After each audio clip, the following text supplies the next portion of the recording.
வணக்கம் மக்களே, welcome to Narmi tax. இன்று நாம் காண இருப்பது எண்ணங்கள் ஏராளம்.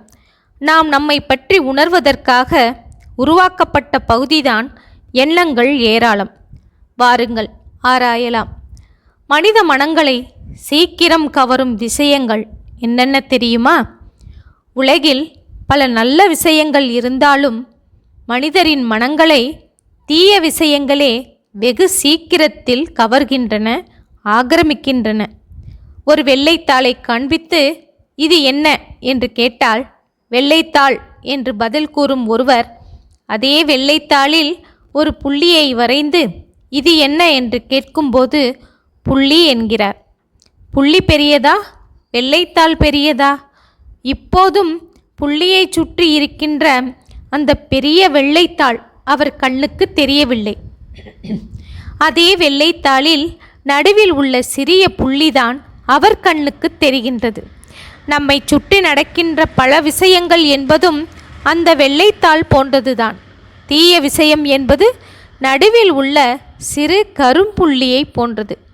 சுற்றிலும் நல்ல விஷயங்கள் பல வெள்ளைத்தாளின் பரப்பை போல் இருந்தாலும் நடுவில் உள்ள தீய விஷயம் எனும் கரும்புள்ளிதான் நம் மனதை வெகு சீக்கிரம் கவர்ந்து கொள்கின்றது, ஆக்கிரமித்து விடுகின்றது. தவறான விஷயம் ஒன்று நல்ல விஷயம் போல் நம் மனதை கவர்ந்துவிட முயன்றாலும் அதை கரும்புள்ளி என்று கண்டுகொண்டு அதிலிருந்து நாம் விலகிச் சென்றுவிட முயற்சிக்க வேண்டும். இதற்கு நம் அன்றாட வாழ்வில் நடக்கும் ஒரு சாதாரண நிகழ்ச்சியை விளக்கலாம். ஒரு பெரிய செல்வந்தர் வீட்டில் விருந்து ஒன்று நடக்கின்றது. அதில் கலந்து கொண்டு வயிறு நிறைய சாப்பிட்டு விட்டு வெளியே வரும் ஒருவரை நிறுத்தி விருந்து எப்படி இருந்தது என்று கேட்கும்போது கத்திரிக்காய் வாயிலேயே வைக்க முடியலங்க, அவ்வளோ கசப்பு என்பார். மீதி பரிமாறிய 16 வகை பதார்த்தங்களும் ருசியாக இருந்திருந்த போதிலும் அதை பற்றி அவருக்கு ஒரு வார்த்தை கூட நல்லபடியாக சொல்ல மனம் வருவதில்லை.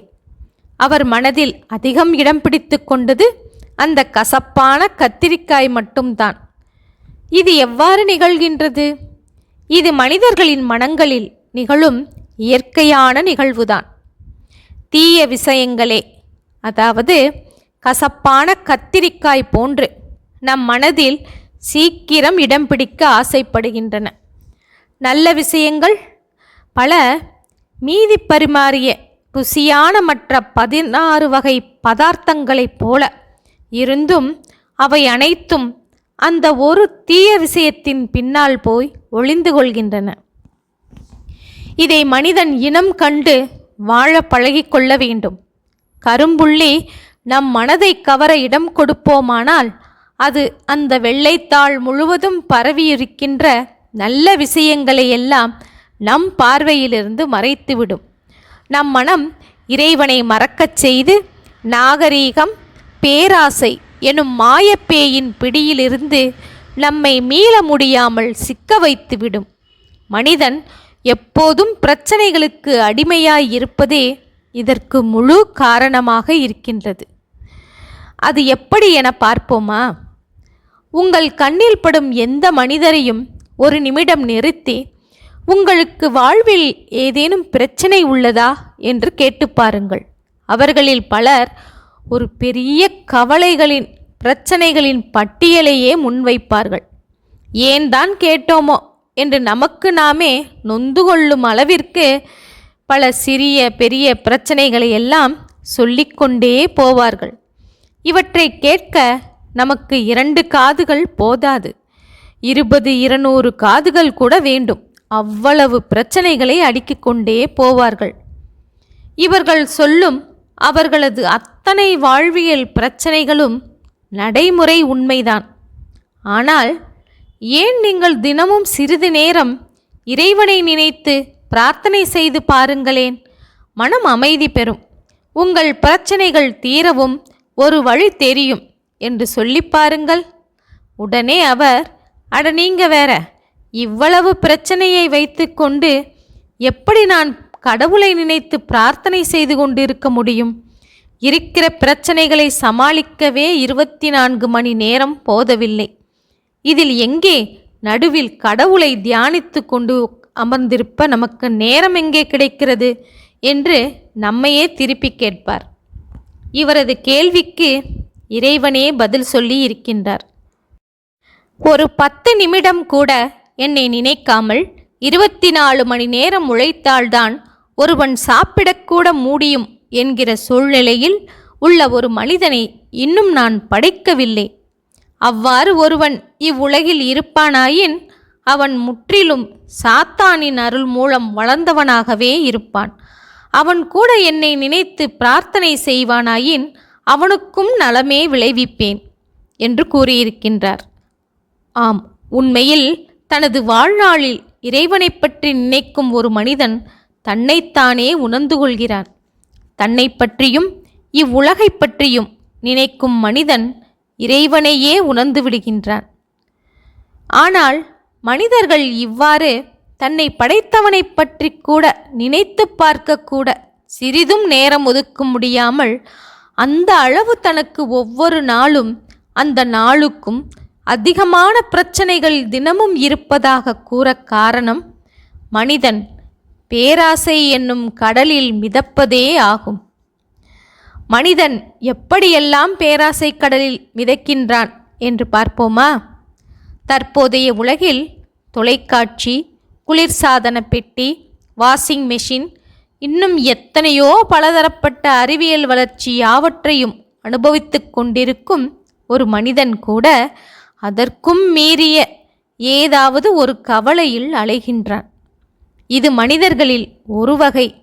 இவை அனைத்தையும் பெற முடியாமல் எப்படியாவது இவற்றை தனது வாழ்நாளுக்குள் அனுபவித்து விட வேண்டும் என்று எண்ணி அதற்காக ஒரு நாளின் 24 மணி நேரம் கூட பணம் சேர்க்கப் போதவில்லையே என்று கவலைப்பட்டு திரியும் மனிதர்கள் இன்னொரு வகை.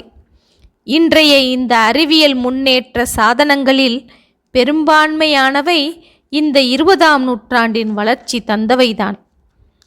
அதற்கு முந்தைய நூற்றாண்டில் தொலைக்காட்சி, ரயில் வசதி கூட இல்லை. அதற்கும் முந்தைய நூற்றாண்டில் எந்த ஒரு வாகனம் கூட கண்டுபிடிக்கப்படவில்லை. ஆனாலும் அக்காலகட்டத்து மனிதர்களும் வளமுடனே தங்கள் வாழ்நாட்களை கழித்ததை சரித்திரமே நமக்கு சாட்சியாக சொல்கின்றது. நம் மூதாதையர்கள் அனைவருமே அப்போது இருந்த வசதியை கொண்டே ஆனந்தமாகவே வாழ்ந்து மறைந்திருக்கிறார்கள். ஆனால் இன்றைய மனிதனிடம் இப்போது இருக்கும் அளவு விரக்திகளும் வியாதிகளும் அந்த நூற்றாண்டு மனிதர்களிடம் இருக்கவில்லை. பின்பு இது எவ்வாறு நமக்கு நிகழ்ந்திருக்கின்றது? எத்தனை நூற்றாண்டுகளாய் நிதானமாய் முன்னேறி வந்த அந்த நாகரீகம் முழுவதையும் நாம் எவ்வளவு சீக்கிரமாக பெற்றுவிட துடிக்கின்றோம். தற்போது இருக்கும் அனைத்து அறிவியல் மற்றும் உலக இன்பங்கள் யாவற்றையும் நாம் நம்முடைய வாழ்நாளுக்குள் அனுபவித்து முடித்துவிட துடிக்கின்றோம். இத்தகைய வேகம் இறுதியில் நம்மை எங்கே கொண்டு செல்லும்? இது மிதமிஞ்சிய பேராசை கலந்த வேகம் அல்லவா? இந்த வேகம் பேராசை என்னும் கடலில் மிதந்து கொண்டிருக்கும் மனிதனை நாளடைவில் மூழ்கடித்து விடும். இவை அனைத்தும் இறைவன் மூலம் தானாக நமக்கு கிடைத்தால் மட்டுமே நாம் அவற்றை அனுபவித்து பிறரையும் அனுபவிக்கச் செய்து மகிழலாம். இதற்காக இந்த நாகரீகம் முழுவதையும் அனுபவிக்க இவ்வளவு வேகம் கொள்ள தேவையில்லை. தன்னுடைய இயல்பான செயல்பாடுகளை கொண்டு ஒரு மனிதன் இன்றைய உலகில் வாழ நினைக்கும் வாழ்க்கை துடுப்பு இல்லாமல் செல்லும் ஒரு படகின் நிலை போன்றே இருக்கின்றது என்பது உண்மைதான். காற்றடிக்கும் திசையிலெல்லாம் அவன் பயணம் செய்ய வேண்டியிருக்கின்றது. ஒவ்வொரு மனிதனும் அவனது இயல்புக்கும் மீறிய சில விஷயங்களை, செயல்பாடுகளை அறிந்திருந்தாலே இன்றைய உலகில் அவன் பிழைக்க முடியும் என்கிற கட்டாய நிலையும் இன்று இருக்கின்றது. உலக மக்களில் இது எத்தனை பேருக்கு சாத்தியம்? இதனாலேயே ஏழைகளின் பார்வையில் கடவுள் கூட ஒரு இரக்கமற்ற கொடியவராகத்தான் தென்படுகின்றார். உலகம் தோன்றி 460 கோடி ஆண்டுகள் ஆகியும் மனித இனம் தோன்றி 60 லட்சம் ஆண்டுகள் ஆகியும் இறைவன் என்ற ஒருவர் உண்டு, அவரே இந்த உலகம் இயங்க காரணம் என்று எத்தனையோ ஞானிகள் எண்ணற்ற விளக்கங்களை எடுத்து கூறியும், எத்தனையோ இறை தூதர்கள் இந்த உலகில் தோன்றி மறைந்தாலும் எப்போதும் மனிதர்களின் மத்தியில் தோன்றி மறையாமல் இருக்கும் ஒரே கேள்வி, இறைவனை நீங்கள் நேரில் பார்த்திருக்கிறீர்களா? நீங்கள் எனக்கு அவரை காட்ட முடியுமா என்பதே ஆகும். ஓகே மக்களே, மீண்டும் இது போன்ற செய்தியுடன் சந்திப்போம். நன்றி, வணக்கம்.